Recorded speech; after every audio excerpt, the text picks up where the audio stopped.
Bom dia, meu nome é Lopes, eu sou pastor evangélico, eu moro em São José dos Campos, São Paulo.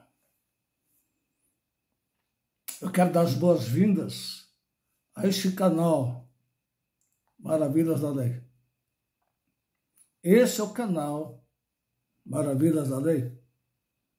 Sejam todos bem-vindos, em nome do Senhor Jesus. Que Deus seja o seu abençoador. Que Deus abençoe a sua vida, abençoe a sua família. Que Deus abençoe os seus negócios. Que Deus abençoe o seu empregador. Eu sou grato a Deus pela bênção de Deus na minha vida, na vida da minha família, dos meus filhos. Eu sou grato a Deus pela rica oportunidade que Deus me dá de estar aqui, usando a internet, para compartilhar, para falar, para divulgar a palavra do Senhor. Falar da palavra de Deus é fazer a obra do Senhor. Hoje eu quero compartilhar uma página da Bíblia. Eu pessoalmente considero muito importante. Considero importante para nós, o povo de Deus, mas, em especial, para quem é obreiro. Em especial para quem é obreiro. É uma página da Bíblia que merece a nossa atenção, merece a nossa leitura, merece a nossa reflexão.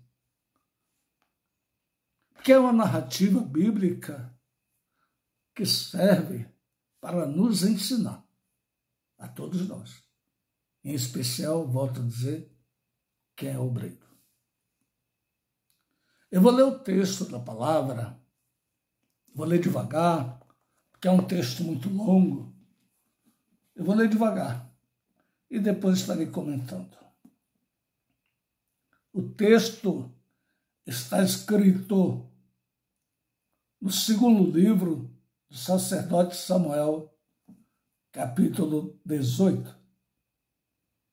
Segundo Samuel, capítulo 18, a partir do verso 19. Diz assim a palavra do Senhor.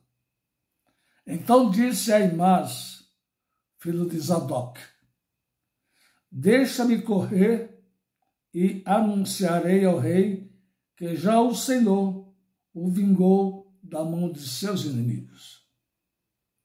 Mas Joabe lhe disse, tu não serás hoje o portador das novas, porém outro dia as levarás. Mas hoje não darás a nova, porque é morto o filho do rei. E disse Joabe a um cuxita, vai tu e diz ao rei o que viste. E o cuxita se reclinou a Joabe e correu. E prosseguiu Aimás, filho de Zadok, e disse a Joabe, seja o que for, deixa-me também correr após o cuxita. E disse Joabe, para que agora correrias tu, meu filho? Pois não tens mensagem conveniente. Seja o que for, disse Aimás, correrei. E Joabe lhe disse, corre. E Aimás correu pelo caminho da planície e passou ao cuxita. E Davi estava sentado entre as duas portas. E a sentinela subiu ao terraço da porta junto ao muro. E levantou os olhos e olhou, e eis que um homem corria só. Gritou, pois, a sentinela e disse ao rei, se vem só, há novas em sua boca. E vinha andando e chegando. Então viu a sentinela, outro homem, que corria. E a sentinela gritou ao porteiro e disse: eis que lá vem outro homem correndo só. Então disse o rei: também este traz novas. Disse mais a sentinela: veja o correr do primeiro, que parece ser o correr de Aimás, filho de Zadok. Então disse o rei: este é um homem de bem e virá com boas novas. Gritou, pois, Aimás e disse ao rei: paz. Inclinou-se ao rei com o rosto em terra e disse: bendito seja o Senhor, que entregou os homens que levantaram a mão contra o rei, meu senhor. Então disse o rei: vai bem com o jovem, com Absalão? E disse a Aimás: vi um grande alvoroço, quando Joabe mandou o servo do rei e a mim, teu servo, porém não sei o que era. E disse então o rei: vira-te e põe-te aqui. E virou-se e parou. E eis que vinha o Cuxita e disse: anunciar-se-á ao rei, meu senhor, que hoje o Senhor te vingou da mão de todos que se levantaram contra ti. Então disse o rei ao Cuxita: vai bem com o jovem, com Absalão? E disse Cuxita: seja como aquele jovem, os inimigos do rei, meu senhor, e todos que se levantaram contra ti para mal. Então o rei se perturbou e subiu à sala que estava por cima da porta e chorou, e andando dizia assim: meu filho Absalão, meu filho Absalão, quem me dera que eu morrera por ti. Absalão, meu filho, meu filho.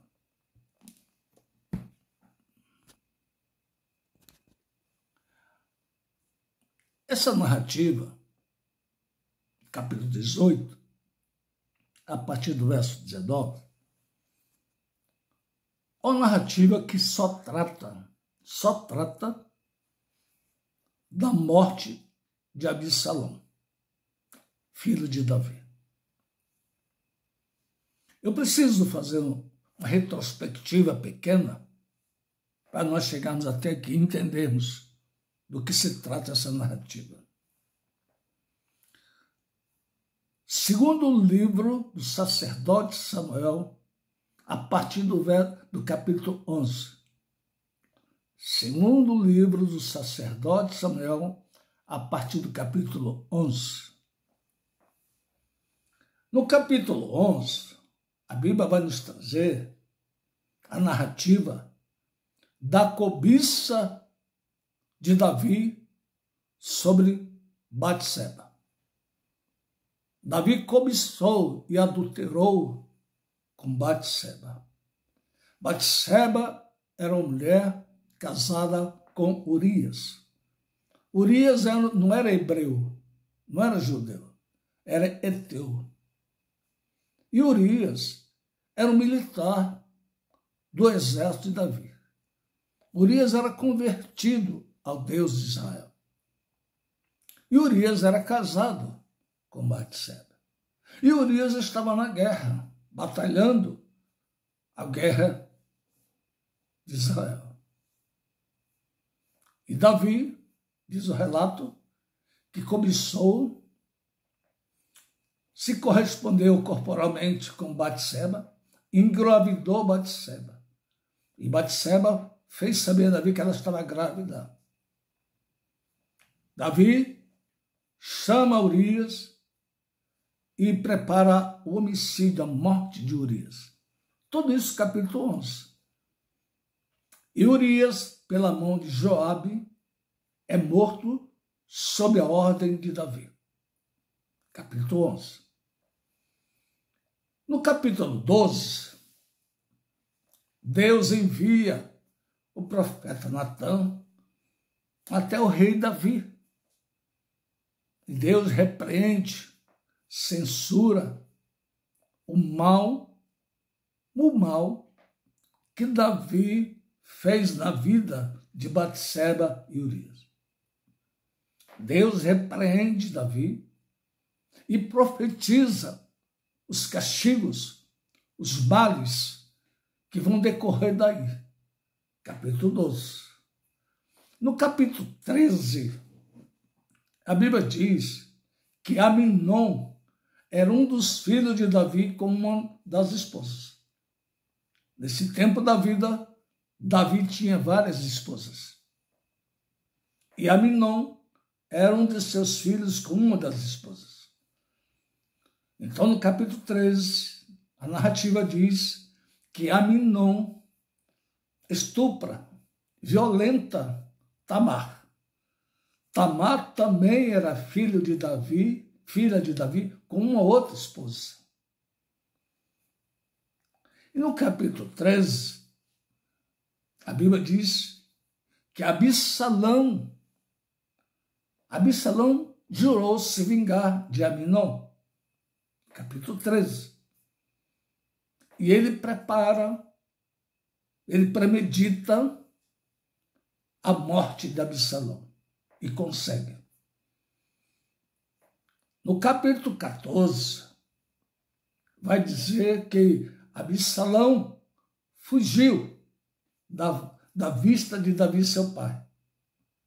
A mãe de Absalão e a mãe de Tamar era filha de um rei da região. Era uma princesa casada com Davi.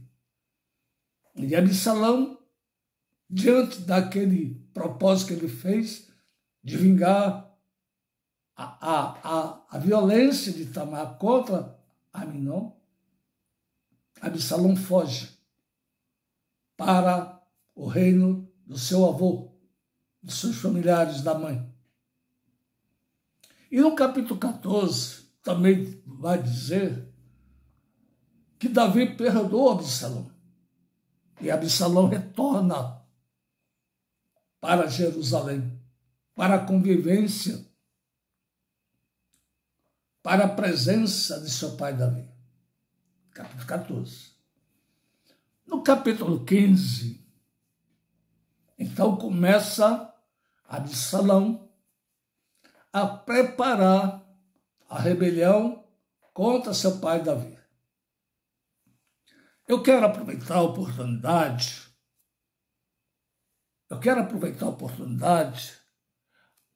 para fazer uma correção. Existem algumas versões de Bíblias, se você quiser verificar a sua Bíblia, existem algumas versões de Bíblias que nesse capítulo 15, segundo Samuel capítulo 15, verso 7, diz que Absalão arquitetou, planejou durante 40 anos a rebelião contra seu pai Davi. Não é verdade. Não foram 40 anos, foram cerca de 4 anos. Isso é um erro de grafia, um erro que precisa ser corrigido. Se você quiser aproveitar, verificar na sua Bíblia, se tiver escrito 40 anos, você tome conhecimento que não foram 40 anos que Absalão preparou a rebelião contra seu pai Davi. Absalão preparou a rebelião contra seu pai Davi por cerca de 4 anos. Bem, no capítulo 15, então, Absalão prepara e dá início à rebelião contra seu pai Davi. Davi foge. No capítulo 16, capítulo 17, a Bíblia vai dizer para nós que Absalão está reinando e Davi fugido da presença de seu filho Absalão para preservar a sua vida. No capítulo 18, então tem a luta, podemos dizer, a batalha final do exército comandado por Absalão e do pequeno exército comandado por Joabe, general de Davi. Então eram os homens de Absalão e os homens de Davi, seu pai. E nessa batalha, Davi deixou muito bem recomendado para Joabe e os demais outros generais que não fizesse mal ao seu filho Absalão, que preservasse a vida do seu filho Absalão. Mas isso não acontece. Absalão é morto nessa batalha pela mão de Joabe, no capítulo 18.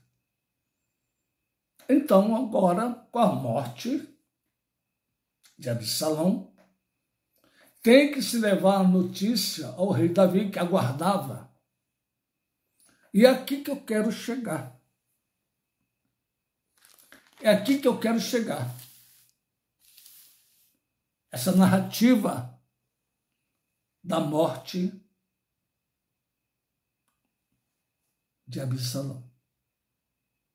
A notícia precisava ser levada ao rei, que aguardava com ansiedade, com preocupação.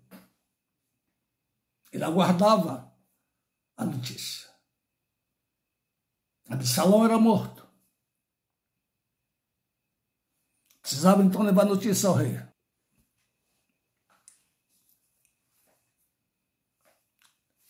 A narrativa traz até nós que Joabe, o general, chama um cuxita, chama um homem que não era judeu. Chama esse homem para levar notícia, para levar mensagem ao rei Davi, que aguardava. E a notícia da morte de Absalão ao rei Davi queria ser levada por Aimás. Aimás queria ser o portador, queria ser o mensageiro dessa notícia. Joabe disse que não. Joabe negou o pedido de Aimás. Joabe escolheu um outro homem. Joabe escolheu uma outra pessoa. Joabe escolheu um outro mensageiro. Mas a narrativa nos fala que Aimás queria. Queria porque queria. E ele pede, praticamente implora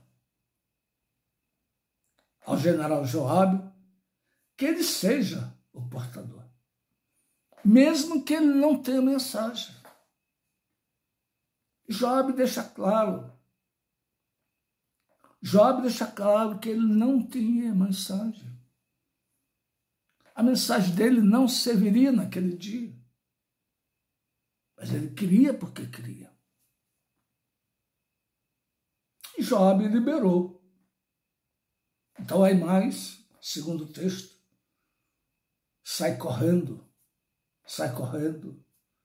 e passa à frente do primeiro mensageiro, cuxita. E Aimás chega primeiro ao rei Davi. E então ele narra para o rei Davi o alvoroço que aconteceu. E o rei Davi pergunta a ele a respeito do seu filho Absalão. E meu filho Absalão? Qual é a notícia que você tem de meu filho Absalão? Davi era pai. E como pai estava preocupado, angustiado, ansiado. Queria saber da notícia da vida de seu filho Absalão. Pai é pai. Pai é pai. E Aimás diz que não sabe nada. Aimás diz que não sabe nada. Eu não sei nada.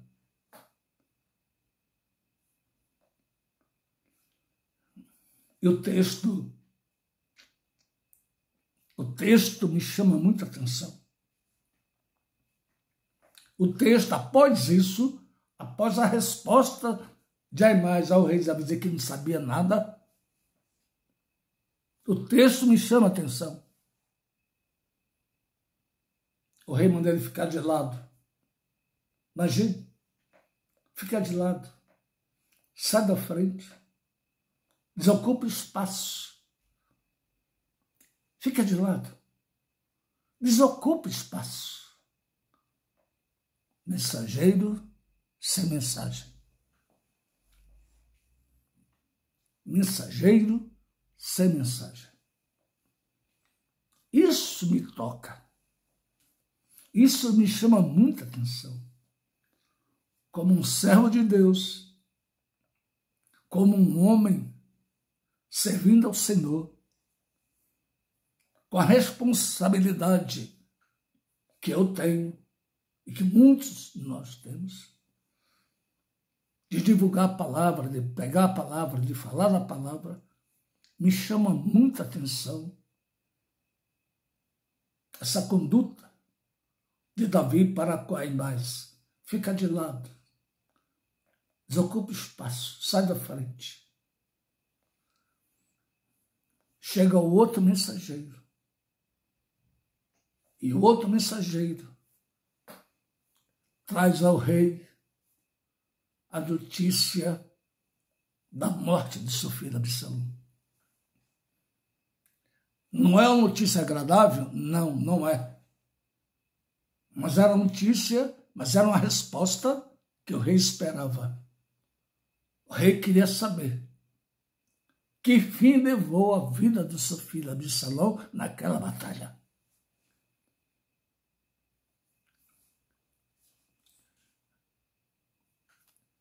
Eu disse que é importante, que é muito importante, pelo menos para mim, é uma página da Bíblia, para mim, muito importante. É uma página da Bíblia que eu leio, que eu releio, que eu medito, que eu penso, que eu reflito, nas duas figuras. Na figura do mensageiro sem mensagem, Aimás. Na figura do mensageiro com mensagem, o Cushita. Não só um, mas os dois. As duas figuras servem de reflexão para mim, como homem falho, homem que sirva a Deus, mas que sou falho. O homem que sirva a Deus, a natureza humana decaída, pecaminosa. Eu tenho que meditar nessa narrativa e tirar ensinamento para a minha vida nessas duas figuras. O mensageiro sem mensagem e o mensageiro com mensagem. É minha responsabilidade. Deus nos chamou. Quando a Bíblia diz, não foste vós que escolheste a mim, eu vos escolhi a vós e vos nomeei, isso é muito sério. Nós fomos chamados por Deus para fazermos a sua obra. E nós temos que ler, reler, meditar muito na palavra de Deus, tanto para a nossa própria vida, como quando nós formos mensageiros, quando nós fomos usados por Deus para levar uma palavra, a palavra de edificação, a palavra de construção, uma palavra de fortalecimento, uma palavra de alegria, de paz, uma palavra de transformação. Nós somos esses homens incumbidos por Deus de falar da pessoa bendita de Jesus. O sacrifício de Jesus, o amor de Jesus, a doce graça salvadora de Jesus Cristo. Nós somos esses homens mensageiros. Que nós sejamos mensageiros com mensagem. Que nós sejamos mensageiros com mensagens. Para bem e glória do nome do Senhor.